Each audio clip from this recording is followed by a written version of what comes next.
Bem, uma boa tarde a todos. Boa tarde, pessoal. Boa tarde. Para quem não me conhece, eu sou o César Souza, presidente da Empreenda. É uma empresa que é parceira da HSM em várias iniciativas.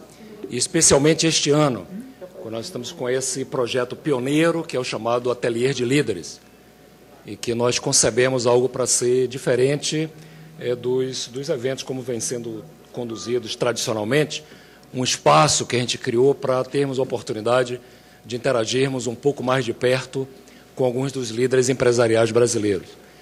Nós partimos da premissa, nesse ateliê aqui, de que a liderança é um assunto multifacetado, ele é um assunto bastante amplo, universal, então nós procuramos fugir de um viés específico da liderança. E montamos uma grade com 9 líderes empresariais. Nós tivemos aqui no primeiro dia, na segunda-feira, o Antônio Lacerda, que é o CEO da Souvenir, que pertence ao grupo BASF, para conversar conosco sobre os desafios da liderança do ponto de vista de um líder de uma multinacional, de uma típica multinacional, como é a BASF, que não é só uma multinacional europeia, mas é especialmente uma multinacional alemã, que tem determinadas características na forma como conduz os seus negócios. Tivemos junto com ele o vice-presidente da Embraer, o Hermann Pontes.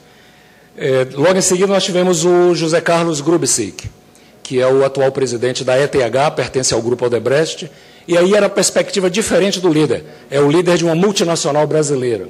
Como eu coloquei para ele, a gente estava interessado em entender e discutir um pouco sobre liderança made in Brazil, ou seja, como é que um líder de uma típica empresa brasileira que se expande no exterior, como é que se posiciona como um líder de uma multinacional brasileira. Tivemos o Dr. Osiris Silva, ontem, sobre a liderança empreendedora, contando os insights, os momentos decisivos na história de como foi criada a Embraer. Fez um depoimento aqui que surpreendeu a muitas pessoas, os momentos específicos em que a ideia teve o lampejo e que viabilizou a criação da Embraer. Tivemos sobre a liderança familiar, o Mário Cerati. Cerati é uma marca bastante conhecida no setor de alimentos. Alguns de vocês devem se lembrar das mortadelas Cerati.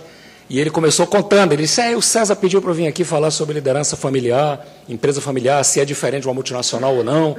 Então eu quero começar contando uma pequena história aqui, que o nosso negócio começou quando o vovô, alguns anos atrás, resolveu se casar com uma nova vovó. Quando a vovó antiga tinha morrido, 5 semanas depois ele apareceu com uma nova vovó, com alguns filhos e alguns herdeiros, e esses herdeiros todos queriam fazer parte da empresa. Aí começa a história da empresa familiar. Foi notável a forma pela qual ele colocou os casos.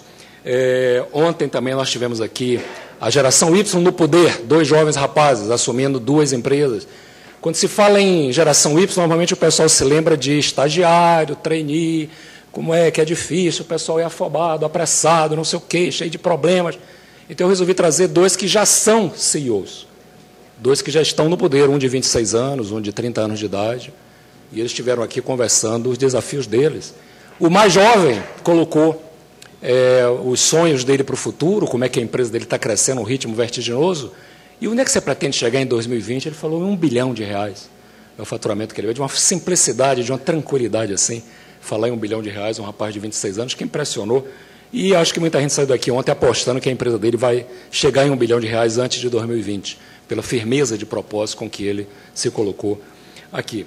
Então, estou contando aqui, fazendo essa breve colocação para mostrar, assim, liderança de um ponto de vista múltiplo. E hoje nós temos aqui felicidade de termos 2 pessoas e o líder convidado para o depoimento, que é o Mário Anceloni, para conversar um pouco com a gente, liderança numa empresa de alta tecnologia como é a Itautec. Ele tem feito uma reestruturação notável à frente da Itautec, tem liderado esta empresa de uma forma bastante admirada e que as pessoas têm um reconhecimento muito grande. Então, nós o convidamos para ele falar aqui e convidamos também o nosso querido amigo André Camargo, que é um superintendente de estratégia da Brasilprev, para ser o debatedor junto com ele, fazer alguns comentários sobre o depoimento que o Mário vai colocar.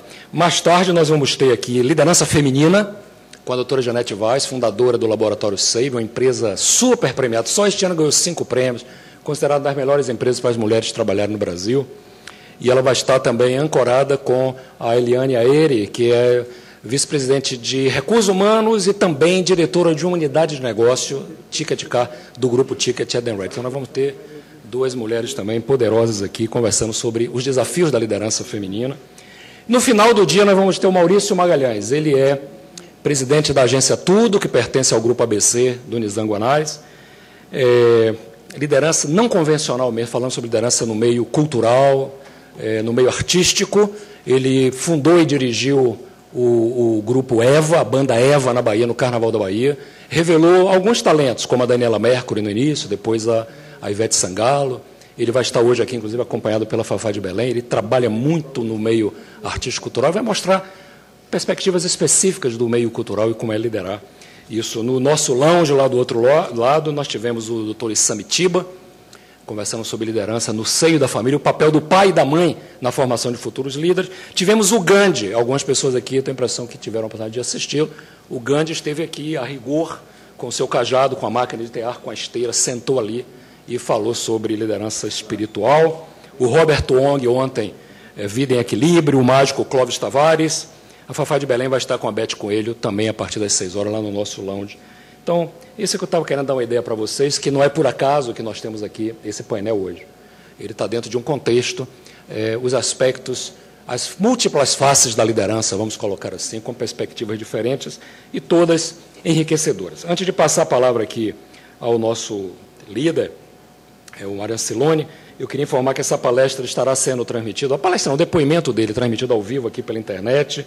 Então, por isso, eu peço a gentileza de todos de que desliguem seus celulares para que as transmissões sejam bem. Ontem nós tivemos um depoimento, o pessoal estava falando de algumas empresas que estiveram aqui, cerca de 6 mil pessoas mandando e-mails que estavam acompanhando pela internet o depoimento que estava sendo colocado aqui. Então, realmente tem uma repercussão até maior do que o que nós esperávamos inicialmente.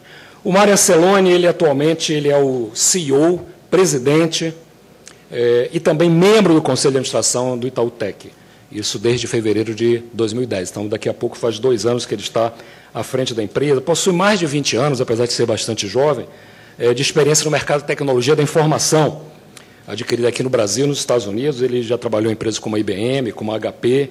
Ele é um engenheiro mecânico formado aqui pela Unicamp, tem uma base muito sólida, MBA pela Universidade de Thunderbird, nos Estados Unidos. E, como eu disse antes, ele tem conduzido um processo de reestruturação notável à frente do Itautec, transformando-o numa empresa financeiramente bastante sólida, apresentando, não vendendo serviços ou produtos, mas vendendo soluções, eu diria, de automação, de computação pessoal, de computação corporativa, de acesso digital. Então, transformou esta empresa, está em franco progresso, graças à liderança dele. E ele vai contar um pouco da empresa, mas principalmente da trajetória dele, como líder, quais são os grandes desafios dele, o que é que tira o sono dele, quais são as decisões mais difíceis que ele, como líder, tem que tomar, qual é a visão dele do futuro. Então, basicamente, que sugestões, eu sempre peço, que sugestões ele teria a dar aos jovens líderes aqui no Brasil, com a experiência que ele tem adquirido. O André Camargo é graduado em Comunicação Social e possui um programa, né, em marketing pela ISPM, também um MBA pela Fundação Dom Cabral, gestão estratégica pelo INSEAD, e atualmente ele está como superintendente de gestão estratégica da Brasilprev, Seguros e Previdência. Também tenho acompanhado a carreira do André. A Brasilprev também é uma empresa que tem se notabilizado, crescendo num ritmo vertiginoso, fazendo coisas inovadoras, e o André tem sido um dos arquitetos dessa reformulação estratégica da Brasilprev. Então, acho que nós estamos aqui hoje à tarde em muito boas mãos. Eu espero que vocês tirem o máximo proveito da experiência dos dois. O Mário vai fazer uma provocação inicial, um breve depoimento, em seguida o André faz comentários, mas eu gostaria que vocês se sentissem à vontade realmente para formular as perguntas ou fazer as provocações ou comentários que acharem pertinentes. Então, eu gostaria que a gente recebesse aqui o Mário para um depoimento com o carinho e a receptividade que ele merece por ter nos dedicado o tempo aqui. Por favor.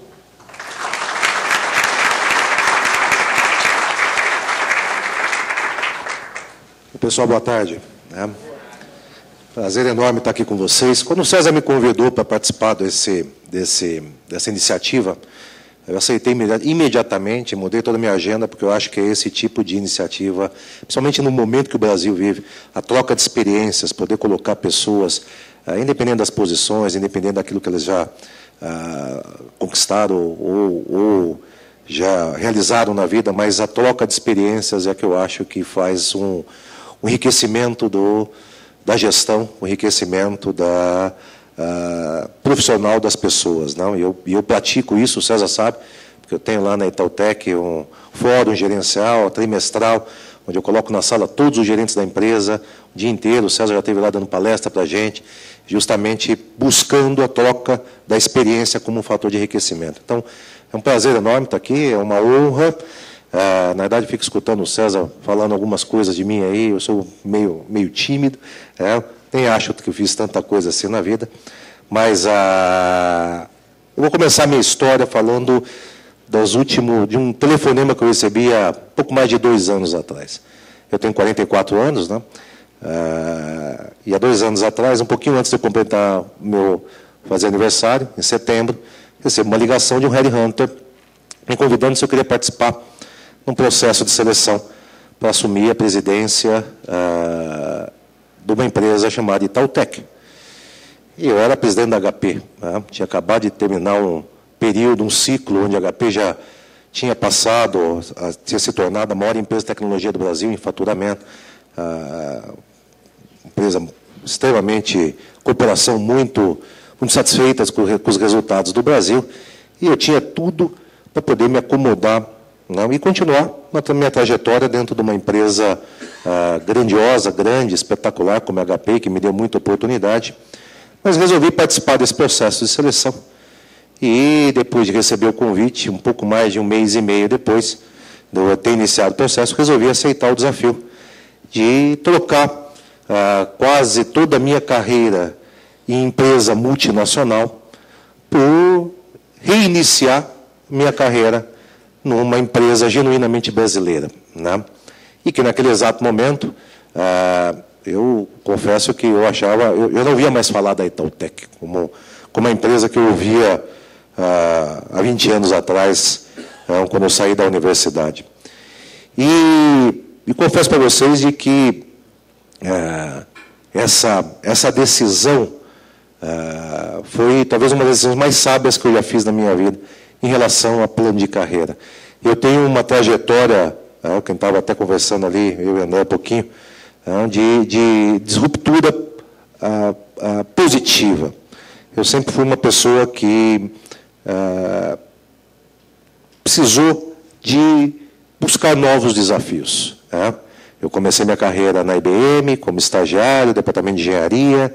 Depois de 5 anos, dentro da IBM, já estava num programa chamado Management Acceleration Program, que é um programa de desenvolvimento, com fotografia para o board da companhia, com uma perspectiva de carreira.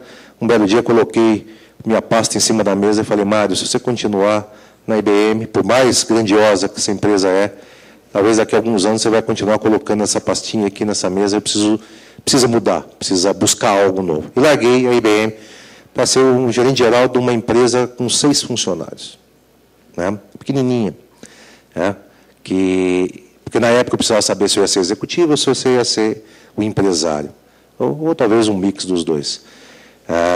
E fui para essa empresa com altíssimo risco. Minha mãe, até hoje, pelo menos naquela época, falava, filho, você vai largar para uma IBM, vai para uma empresa pequena, ou seja, uma empresa sólida, para uma empresa cheia de risco.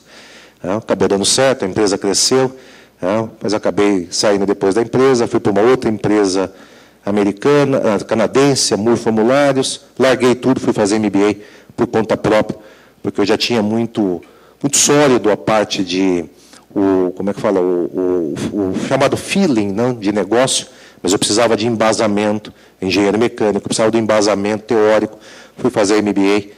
Eu vendi apartamento, vendi carro, vendi telefone, na época ainda se vendia telefone, não sou tão novinho assim, não, na época se vendia telefone, nossa, nem para lembrar disso aí, parece que é jurássico, né?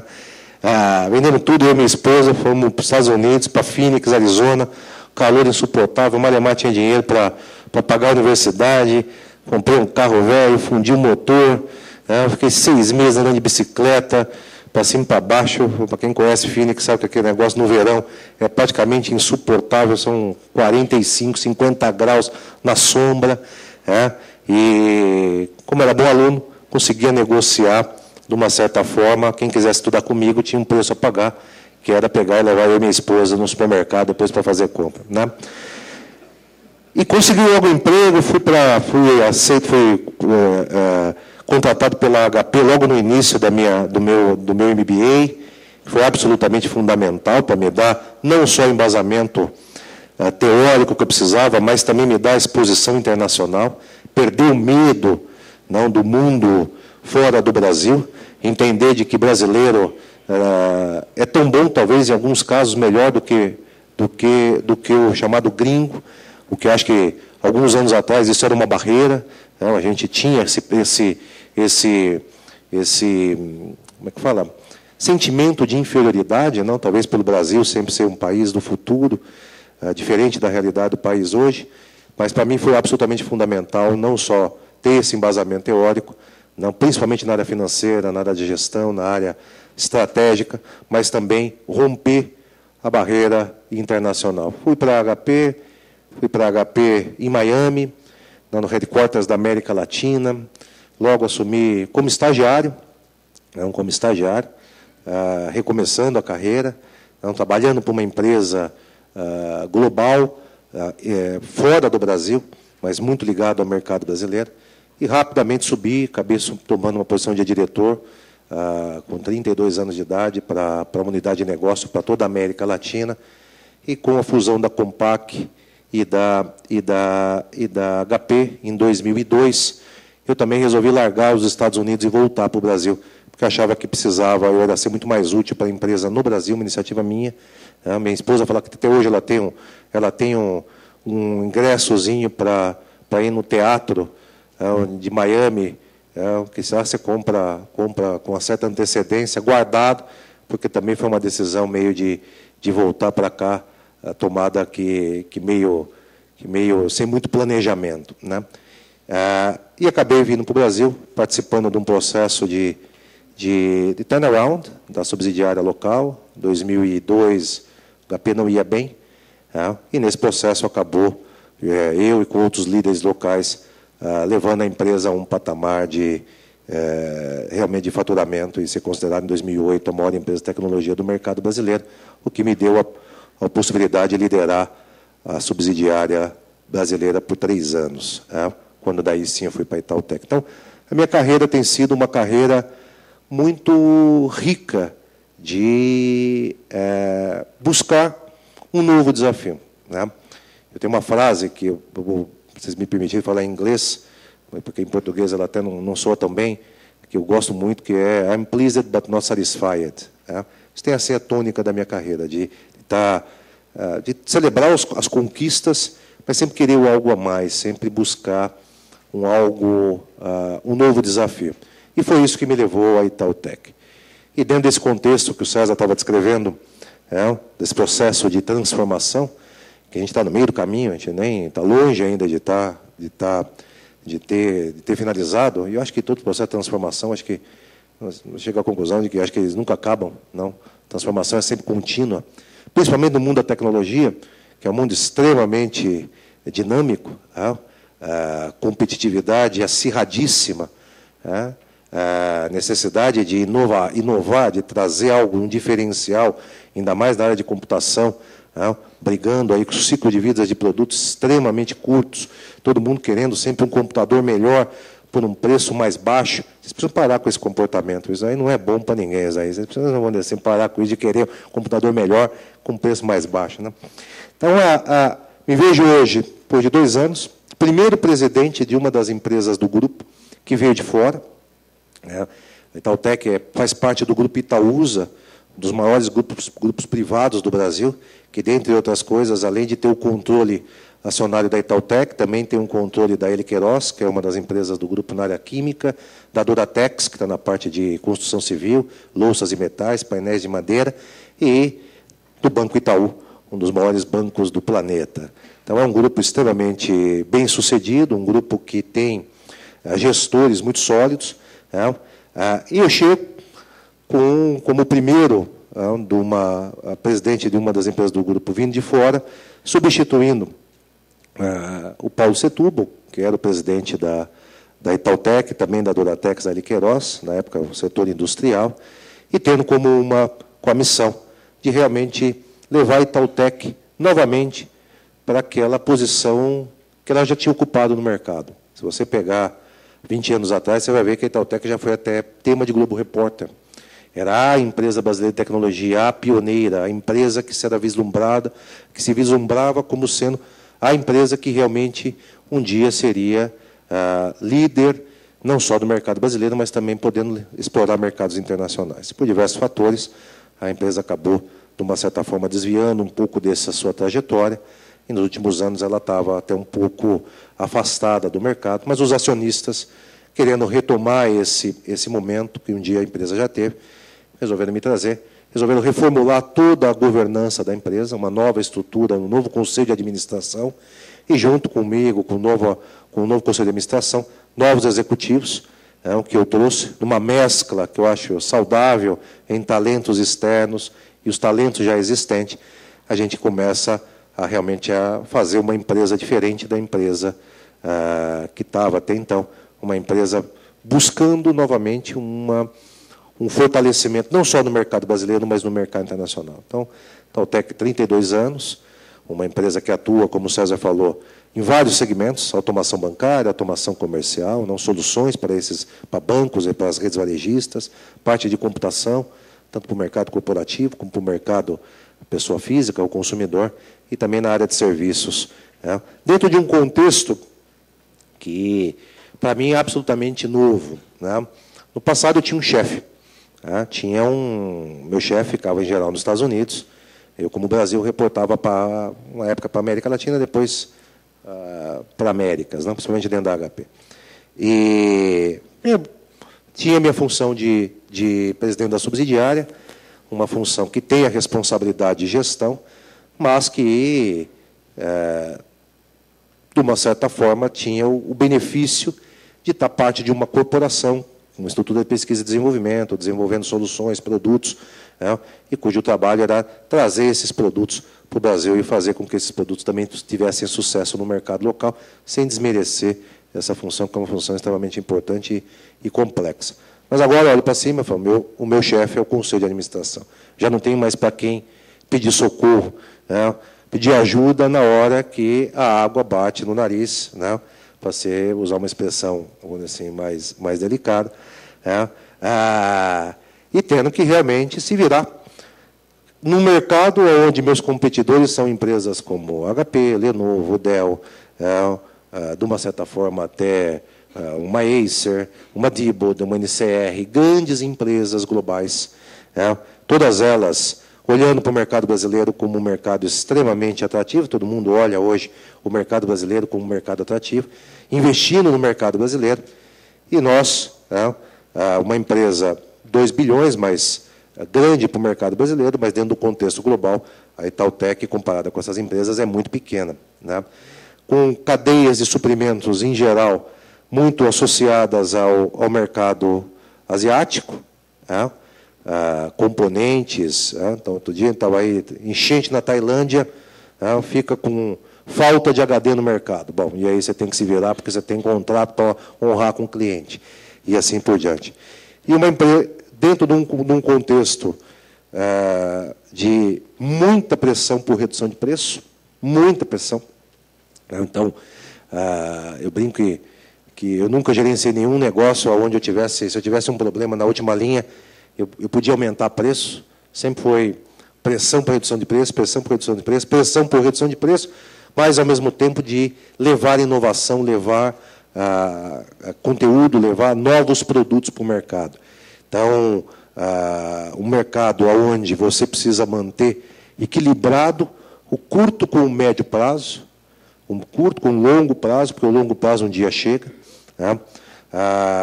extremamente intensivo em utilização de capital.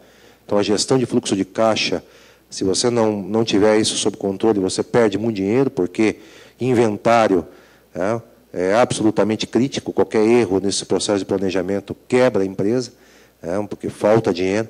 Então, me vejo hoje numa fase diferente da minha carreira, mas numa fase onde eu continuo aprendendo, e isso para mim é absolutamente fundamental.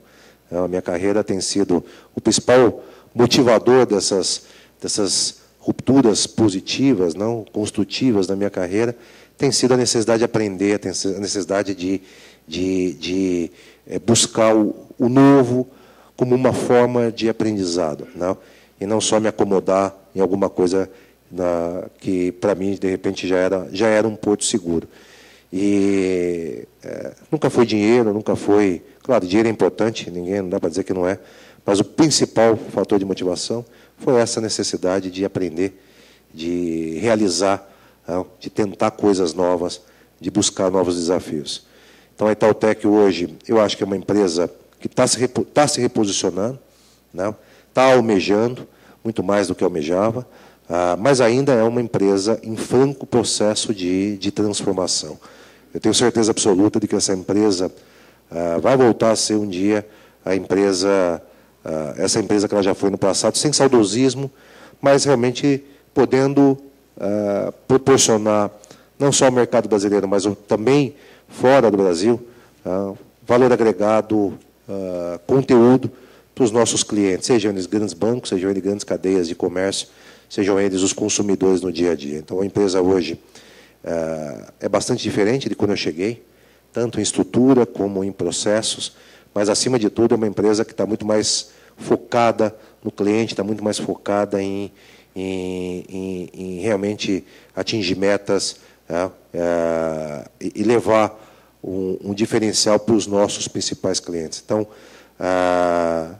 ainda tem água para passar debaixo da ponte, mas eu tenho certeza absoluta de que a gente está no caminho certo, pelo menos os resultados mostram assim, realmente os clientes têm falado isso, mais do que qualquer outra coisa, né? Então, eu acho que é isso que eu queria dar um pequeno depoimento para vocês, inicial. Acho que eu não quero ficar falando muito, eu quero mais interagir com vocês, como eu falei no começo.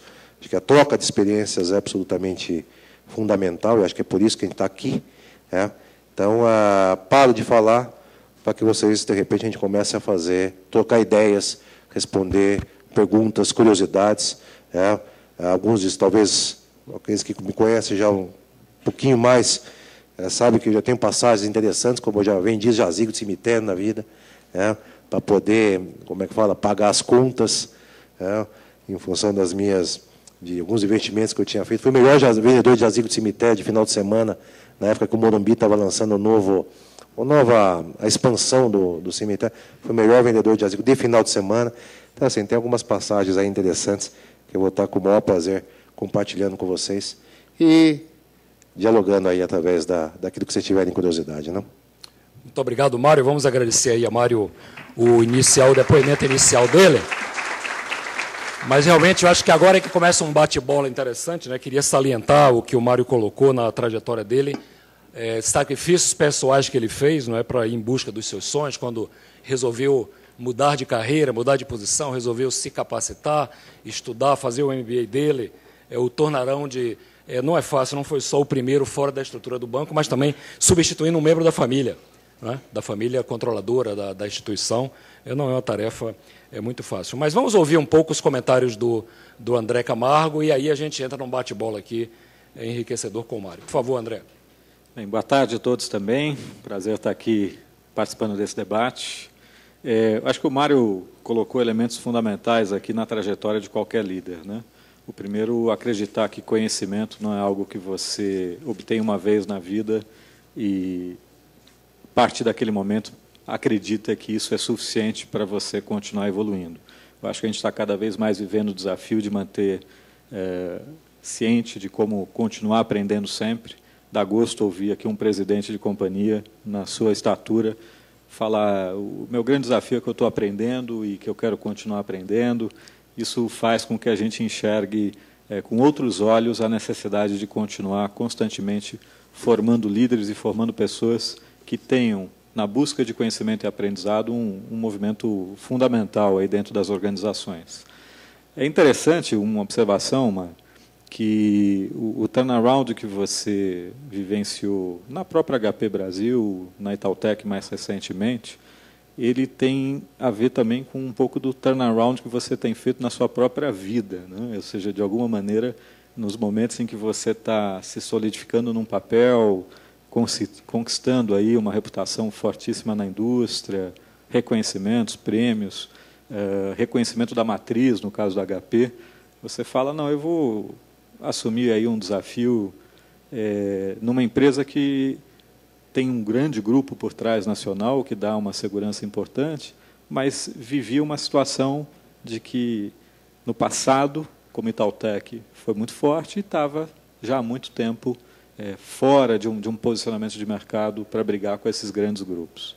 E essa coragem, porque eu acho que é uma coragem grande passar por esse tipo de decisão, ela mostra um pouquinho da atitude de um líder, e queria te parabenizar por isso. Queria só fazer um contexto inicial. Eu estou na Brasilprev, uma empresa de previdência privada, há quase 10 anos.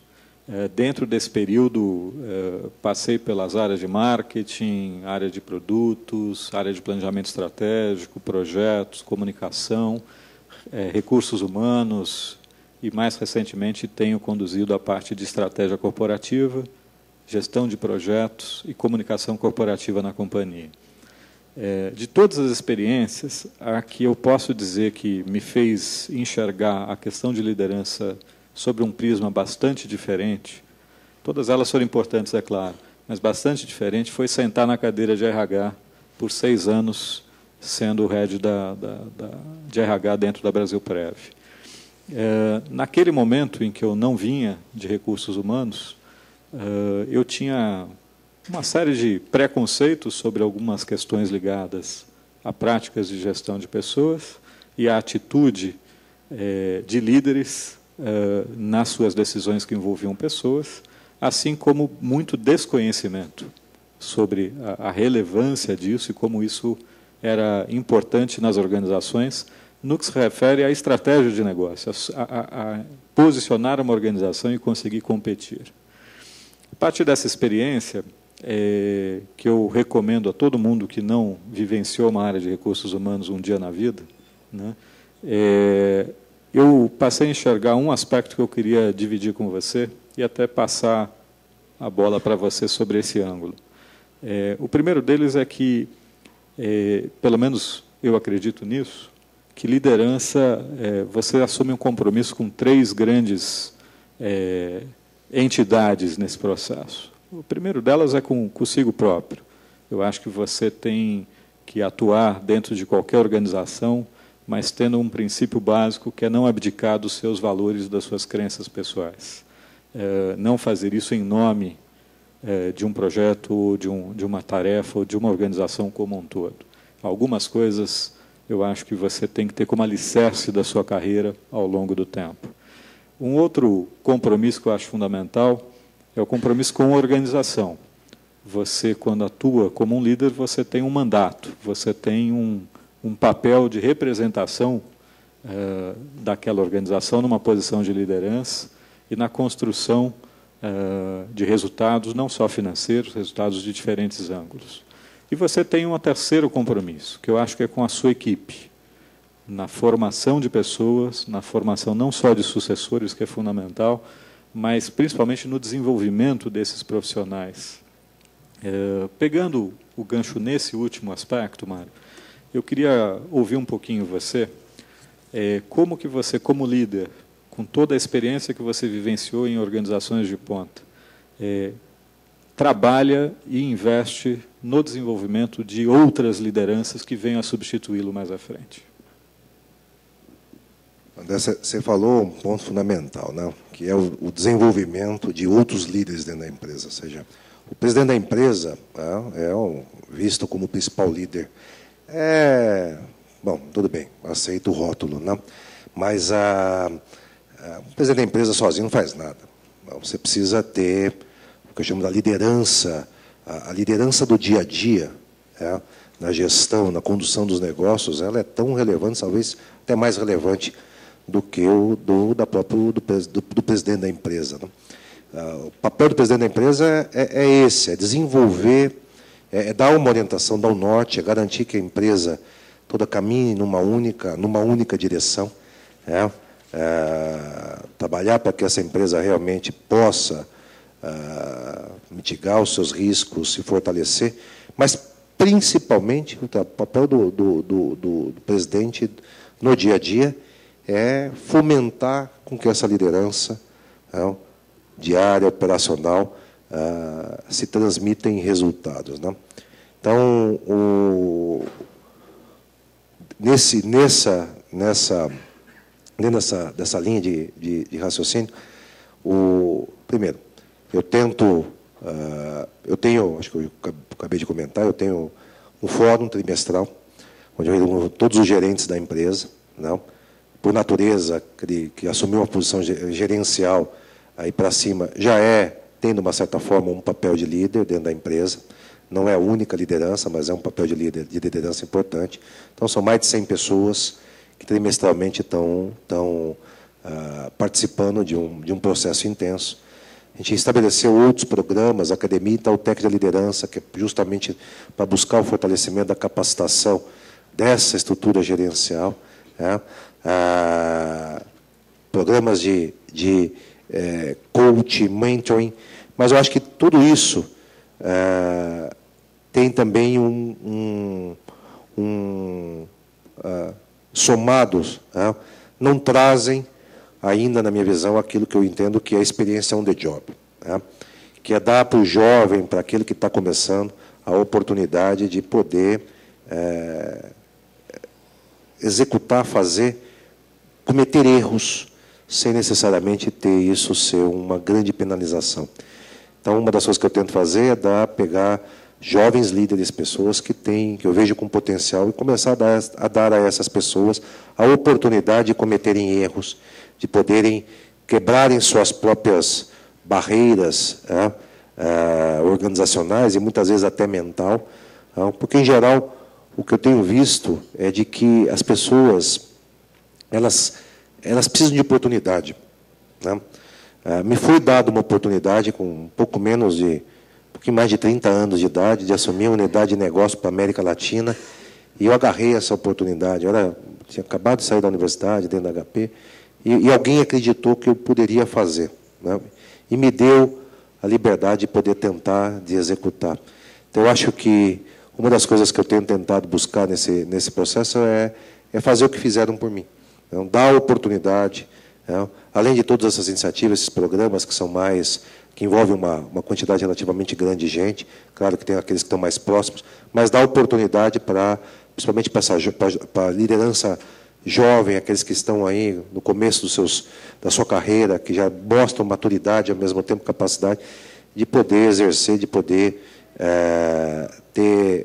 cometer erros num desenvolvimento on the job. Então, eu gosto muito dessa coisa da liderança sendo praticada no dia a dia e não ficar só no PowerPoint, não ficar só numa tela de computador ou na teoria. Então, essa é uma das coisas que a gente tem tentado praticar. Deixa eu aproveitar, Mário, e fazer aqui uma provocação para você, enquanto convido também as pessoas a formularem suas perguntas, enquanto você vai falando. Muitos têm falado sobre geração Y. Você falou aí há pouco dos jovens, por isso que eu me lembrei dessa colocação. Como é que você percebe essa turma da chamada geração Y e as políticas específicas que tem no Itautec para dar oportunidade para eles? E também na outra ponta, quer dizer, a ponta dos que estão os aposentáveis, no phase-out, porque muitas vezes o pessoal acha muito bonito falar da porta de entrada e nem sempre as práticas na porta de saída são tão saudáveis. Como é que são essas duas portas e também a liderança feminina? Tem oportunidade para mulheres lá em posição de comando? Tem, vamos começar um por vez. Primeiro que geração, isso é uma dor de cabeça, cara. A verdade é assim, positiva, Porque a geração Y é uma geração que quer coisas completamente diferentes daquilo que a gente está acostumado. Então, eu tenho 44 anos de idade, e essa geração que está chegando é uma geração primeiro que nenhum deles, todos eles nasceram em torno da internet, do computador, já tem Eu lembro ainda do tempo do fax, do telex, quando você precisava mandar um recado urgente para alguém, você mandava um fax, isso há 20 anos atrás. Hoje em dia, ou seja, isso aí é completamente arcaico, né? Essa geração é uma geração que tem valores sólidos, princípios sólidos. Em geral, tem muito pouco apego às coisas, vamos dizer assim, como carreira. São mais realizações, querem conquistas. Tem muita coisa do trabalho em equipe, mas é um trabalho em equipe virtual, não é um trabalho em equipe realmente como é que fala? Interação pessoal, porque quer, de uma certa forma, muita habilidade num processo de comunicação eletrônico, multitarefas, consegue fazer. Então, hoje a Itautec não está totalmente preparada ainda, está tentando se preparar para essa geração. Se eu vou dizer para você que a empresa está totalmente preparada para essa nova geração, não é verdade. A gente ainda está tentando preparar a empresa para poder ter essa geração convivendo com gerações, sei lá, A, B, C, de vez da Y, né? E é um desafio grande, não é pequeno, não, porque são necessidades muito diferentes, expectativas muito diferentes e forma de fazer completamente diferente. Para você ter uma ideia, César, quando eu cheguei na Itautec, todo mundo era chamado de doutor. Não, doutor. Não. Hoje, graças a Deus, a gente conseguiu erradicar essa coisa do doutor. Você conseguiu explicar que você não é médico para mas assim, hoje acabou. Mas o começo era um negócio espetacular. Tá? Ou seja, não, era uma empresa que ainda falava-se muito. O tratamento era de uma forma muito tradicional. Imagina uma geração Y entrando, essa geração entrando dentro desse contexto. Não vai funcionar. Então, tem tentado adaptar processos, ambiente de trabalho, para que essa geração se sinta atraída e se sinta bem dentro desse contexto. A gente não está totalmente pronto, não, mas a gente está bastante consciente de que isso é um desafio. E o phase-out? Phase-out, em que sentido? As pessoas na porta de saída. Como é que o Itautec lida com o processo de aposentadoria? Eu acho que é um grupo, é uma empresa que tem muito respeito por aqueles que contribuíram com o passado da empresa, uma empresa que, ao longo dos últimos anos, o turnaround tem sido muito pequeno, então, em geral, uma empresa que tem pessoas com bastante tempo de casa, o que é bom e é ruim, de uma certa forma, né? Eu sou muito adepto de que há necessidade de oxigenação. Então, é uma empresa que é muito respeitosa com aqueles que contribuíram com o passado da empresa. Eu não estou vendo isso um grande problema. Eu acho que a mescla, fazer a convivência de gerações tão distintas, para mim, é o principal desafio da Itautec, dentro desse contexto de... Mas vocês ajudam, o banco, o Itautec ajuda as pessoas a prepararem um projeto de vida para o futuro, a se prepararem para uma nova vida pós-carreira dentro da empresa? Tem algumas ajudas, mas eu acho que não são ajudas pontuais. A gente, de uma certa forma, acaba absorvendo até alguns executivos ou executivas que venham de outras empresas do grupo. Tem uma movimentação muito forte entre empresas do grupo, mas tem um auxílio, sim. Mas eu acho que é um auxílio muito mais de tentar um reposicionamento mais tradicional do que alguma coisa assim, mais como fala? Inovadora, vamos botar dessa forma. E você falou das mulheres, não? As mulheres têm oportunidade lá? Tem oportunidade, sim. Né? Tem oportunidade, sim. Está tentando fortalecer o quadro de liderança feminina. Tem tido algum relativo sucesso. Né? Tem várias executivas hoje, em posições importantes. Infelizmente, nenhuma reportando para mim. A única que estava reportando para mim, a gente acabou o projeto não dando certo, ela acabou saindo há 4 meses atrás. Mas é uma das coisas que a gente tem tentado colocar mais atenção, é o desenvolvimento da liderança feminina, que eu acho que ainda não, a Itautec não chegou no ponto de maturidade que precisa, no ponto que eu gostaria que tivesse. Não? É um projeto, talvez, assim, mais para médio prazo, realmente fazer com que isso aí seja a realidade dentro da empresa. Talvez hoje tenham outras prioridades. Não? Tem uma pergunta ali. Bom, eu gostaria, Mário, antes de mais nada, te cumprimentar, porque eu tinha uma curiosidade muito grande de te conhecer pessoalmente. Eu vou explicar por quê. Meu nome é Gilberto Dib, eu sou consultor hoje tenho cabelos brancos, vocês estão falando de aposentado, eu me animei a falar agora aqui. Né? Cabelo branco, etc. E a minha carreira foi toda na área de tecnologia. Talvez você não reconheça meu nome, Gilberto Dibi. Mas eu estava passando aqui para ir ao auditório, onde vai estar o Laércio Cosentino falando, tá? Também na área de informática, e vi o seu nome. E eu queria te cumprimentar e queria te conhecer pessoalmente, pelo simples fato de que, 20 anos antes de você ser presidente da HP, eu fui presidente da HP. Você não sabia. Né? Então, é uma coincidência muito boa. Eu tinha curiosidade de te conhecer. Né? Eu sou muito antigo nessa área toda, como o cabelo mostra. Né? E também eu queria deixar uma perguntinha para você. Depois a gente pode bater um papo qualquer dia, que eu gostaria de trocar ideias com você, porque eu acho que a HP está muito ruim, está complicada.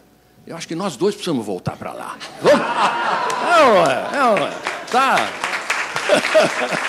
Bom, mas eu só queria deixar uma perguntinha, então, para você, que daqui a pouquinho eu tenho que sair, que começa às 3 horas lá, que é o seguinte, eu também, no meu passado, tantas coisas que eu fiz, houve um momento que eu fui também diretor-geral, criador, presidente do Banco 24 Horas, Tecnologia Bancária, né? Tecban. Naquela ocasião, eu tinha que escolher as ATMs. E uma das ATMs que podiam ser fabricadas no Brasil, porque vivíamos na época da reserva de mercado, era da Itautec. Né? A outra era da CID. Portanto, uma dominada pelo Bradesco, 18%, não sei se você sabe disso, CID. E a outra, 100% do Itaú. Nós compramos a do Bradesco, ou do Itaú, da CID. Né? Então, eu queria saber de você o seguinte, existe alguma estratégia nova da Itautec para evitar esse tipo de questão dos bancos terem alguma restrição de comprar de um fabricante 100% de um outro banco? Essa é a minha pergunta, daqui a pouquinho eu vou sair. Mas parabéns por toda a sua carreira, eu não sabia, você tem a idade do meu filho, só para você saber. Tá? Obrigado, prazer te conhecer, obrigado pelos elogios. Depois a gente conversa, tocamos o cartão aí. Não, falar um pouquinho aí da HP. Não. Mas eu acho que os bancos hoje estão muito mais maduros em relação a esse tema, né, de comprar de um concorrente. Né? Eu mesmo tenho um trânsito muito aberto dentro do Bradesco, apesar que a Itautec não é do Itaú, né? A Itautec é da Itaúsa, o Itaú é um cliente importante nosso, mas o nosso relacionamento Itautec e Itaú é um relacionamento de cliente-fornecedor, importante, evidentemente, porque 30 anos aí de relacionamento, mas hoje o banco compra da Itautec e compra de outras empresas, de concorrentes da Itautec em processos licitatórios. A gente ganha e perde projeto lá. A gente tem tentado buscar um posicionamento justamente nessa direção, de mostrar que a empresa, apesar de ser sendo do Grupo Itaúsa, não lhe tira a capacidade de agregar valor para outros bancos brasileiros. Eu acho que os bancos brasileiros estão mais maduros em relação a esse processo. Tanto que Banco do Brasil, Caixa Econômica Federal, Santander, isso tudo é certo, o próprio Bradesco são clientes importantes da Itautec. Então, eu acho que, e até o fato de ter um gestor à frente da empresa que não tem nada a ver, não faz parte da família, ajuda a fazer com que isso seja melhor aceito dentro desses ambientes. Então, eu vejo, ainda não é um processo tão simples, mas talvez hoje mais fácil do que na tua época. Acho que na tua época era bem mais complicado. E me contava muitas histórias o Carman, que você com certeza conheceu, que a gente perdeu o Carman aí essa semana passada, de quão difícil era, o quão intrínseco era esse relacionamento. Eu acho que hoje está mais. Hoje acho que daí está. O que vale realmente é a capacidade de agregação de valor. E a gente tem buscado mostrar isso daí para os bancos, inclusive para bancos como fora do contexto tradicional da Itautec. Né? Tem mais uma pergunta aqui, Mário, por favor. Mário, meu nome é Maurício Corbifcher e eu sou da geração Y, de 40 anos atrás. Não, você é da FY, assim como ele também, e como eu também, Young, é a Forever Young. Eu estou de paletó, de blazer e sapato e calça, mas o pijama e o chinelo já estão por dentro disso. Gilberto, prazer em revê-lo, hein? Há 40 anos que eu não vejo você. Então, Mário, eu queria duas reflexões suas, eu acho que tem que ser bem rápidas. Né? A primeira delas, eu acho que é de natureza meia bucólica. Você, ao entrar no Grupo Itaúsa e ser o presidente da Itautec, você não teve só 2 desafios, você teve um terceiro desafio que você não comentou. O primeiro deles foi um executivo do mercado. O segundo foi suceder o primogênito da família Setúbal. E o terceiro é ser um engenheiro mecânico, não da Poli. Então é uma reflexão, mas a pergunta séria, a colocação séria que eu gostaria de fazer para você é a seguinte: por que será que muito poucos, eu conheço acho que nenhum, aqui no Brasil e fora do Brasil, um CEO, o principal executivo de uma empresa de qualquer natureza de negócio, que não tenha sido decorrente de um head de RH, de uma área de RH? Por que isso ocorre? Se é que vocês já pensaram a respeito disso. E só um detalhe, eu nunca fui de RH também, não tenho absolutamente nada contra RH, mas sempre me chamou a atenção isso. Por que será que o principal executivo de uma empresa, já que o RH é a gestão de recursos humanos, é um discurso que eu já escuto há mais de 50 anos, que é estratégico para a empresa, por que, sendo estratégico para a empresa, por que o gestor, o head de RH, não é um presidente de empresa? Para ser sincero, eu não sei, porque eu acho que não é questão de capacitação, mas eu acho que todo head de empresa tem que ser alguém que entende bastante de RH. Né? O fato de a pessoa não ter vindo de RH para assumir a posição, porque, em geral, acaba tendo muita a necessidade da gestão operacional, a coisa do resultado, vendas, finanças. Né? Se a pessoa realmente não tiver esse background, acaba, de uma certa forma, tendo dificuldade. Mas o que eu vejo é todo grande líder, todo bom gestor precisa ser alguém muito entendedor de RH, não só de processos, mas principalmente de mecanismos, de pessoas, né? De pessoas, de como realmente desenvolver, de como desenvolvimento de novas lideranças, gestão de talento, parte de meritocracia, fazer ambiente de trabalho. Então, o desenvolvimento organizacional, se o gestor, numa posição de presidente da empresa, de um líder de uma empresa, não tiver isso muito sólido, vai ter muito mais dificuldade. Agora, tua pergunta especificamente, do por que não profissional de RH, para ser sincero, não sei. Eu queria até pedir a ajuda do André aí para colocar, porque o André foi o RH, tem planejamento estratégico, quem sabe a gente está de frente de um futuro CEO oriundo da área de RH. Essa é uma questão que eu mesmo me perguntei muitas vezes. É engraçado porque, na minha história, quando eu fui convidado para assumir o RH da companhia, eu senti aquilo uma punição, não um prêmio. Né? E é engraçado porque a primeira reação que eu tive foi, inclusive, falar para o presidente à época, Eduardo Bonanjo, era o presidente à época na companhia. Falei: Eduardo, eu acho que você deixou de gostar de mim. Não pode ser. Você quer me colocar como RH? Que história é essa? Né?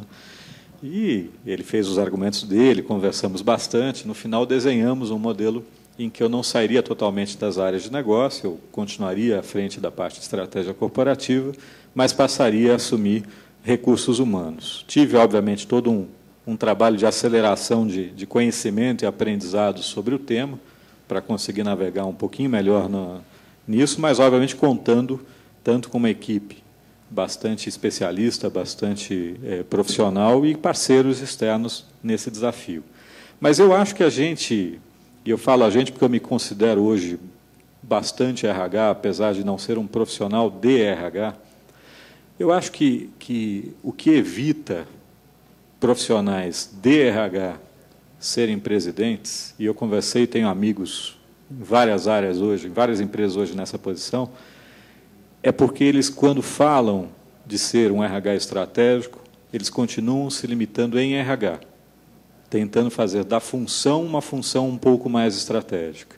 Eu acho que um presidente de empresa, ele deixa de ser um executivo estratégico da função A, B ou C, para ser um executivo que entende a corporação e como lidar de maneira integrada com as várias facetas que a gente tem que lidar numa companhia.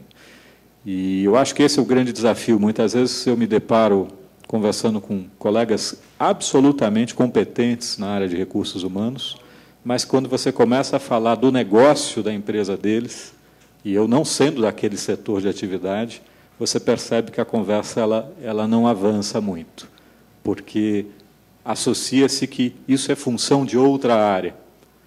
E não pode ser.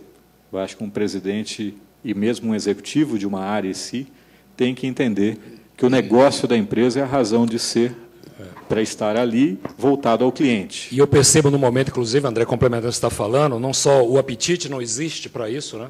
De ser realmente mais estratégico, não só RH estratégico, mas ser estratégico como estratégico empresário. e não RH Mas eu vejo até a tendência inversa, ou seja, vários casos hoje no Brasil de posições de RH estarem sendo ocupadas por pessoas que não são oriundas de RH. Exemplo, José Fernando, vice-presidente da 3M de RH, era o CFO e veio da área de qualidade também. O João Dornelas, vice-presidente de RH da Nestlé, era o gerente da fábrica em Araraquara e acabou virando vice-presidente de RH, hoje reconhecido no mundo inteiro, talvez dentro do sistema Nestlé, como o melhor RH da Nestlé no mundo, é o cara que era o gestor de fábrica aqui, era uma fábrica de leite, de laticínios, aí no interior. O Herman Ponte Silva, que esteve aqui, pode ser o presidente em breve, esse pode ser. O Herman Ponte Silva, que é da Embraer, era o homem, era do Kaizen, e foi cara da área de aviação executiva e acabou virando o cara de RH da empresa. Quer dizer, eu poderia enumerar aqui vários casos extremamente bem seguidos. O meu diretor de RH, ele era, no passado, diretor de TI. Diretor de TI virando diretor de RH. E hoje é diretor de RH. Quer dizer, eu acho que aí tem um recado e uma reflexão que os RHs é que tem que se fazer. Muito profunda, não é? Você não perde espaço, senão a função acaba terceirizada e ocupada por pessoas que vieram de outras áreas. Outras perguntas, por favor? Boa tarde, Mário. Boa tarde. Sou seu xará Mário Laranjeiras. Eu sou consultor na área de gestão empresarial. Você falou assim da sua ascensão no HP, mas ela foi meteórica, né? Porque foi de estagiário a diretor, né? A pergunta que eu te faço é: os critérios que usaram, né, para essa evolução sua dentro da HP, diante da geração Y, são critérios que interessam essa geração? Elas achariam justos? Enfim. Acho que sim, porque foram critérios sólidos, né? Primeiro, valores. Eu acho que, independente da geração, valores é algo eterno. Você não pode abrir mão de valores, de princípios éticos, de forma como você conduz, a coisa do falar, entregar aquilo que se compromete, comprometer aquilo que você realmente tem condição de entregar. Então, primeiro foram valores. Então, segundo, da própria capacidade técnica da gestão, de entrega de resultados, de fazer com que, no final do dia, empresas vão continuar sendo empresas, por mais que hoje estão muito mais, empresas são muito mais conscientes do seu papel perante a sociedade, o desenvolvimento social, meio ambiente, que eu acho que é absolutamente fundamental e que eu não só acredito como pratico, mas, no final do dia, as empresas querem resultados, querem geração de lucro. Isso faz parte do dia a dia e eu acredito que isso não vai mudar no curto prazo. Então, a capacidade de você realizar, entregar, de superar metas, também eu acho que, independente da geração, isso vai continuar existindo. Então, eu vejo que sim, eu vejo que não é uma história tão distante assim da realidade atual, dessa famosa geração Y. Não? A gente tem que tomar só um pouquinho de cuidado para não rotular demais essa geração, porque é uma geração que vem dentro de um contexto de um país completamente diferente do país que a gente viveu, num país que deixou de ser o país do futuro para ser o país do presente. É uma geração que não está tendo que lutar por muita coisa, as coisas estão acontecendo naturalmente no país. A gente precisa só tomar cuidado para não rotular demais essa geração como algo tão especial. São jovens que vão estar no mercado de trabalho, mas que têm fundamentalmente uma forma de relacionamento diferente. Então, eu acho que sim, eu acho que não cabe também para o jovem de hoje, para aquele que está buscando uma ascensão profissional, a prática de valores consistentes, a busca por superação de resultados, por entrega de resultados e, acima de tudo, uma verdadeira paixão e determinação por fazer aquilo que faz bem feito, principalmente aos olhos do cliente, que é outro, acho, ponto extremamente importante. Então, acho que cabe, sim, acho que não tem tanta distinção, não. Bem, gostaria de agradecer bastante aqui ao Mário e ao André pela generosidade de ceder o tempo deles.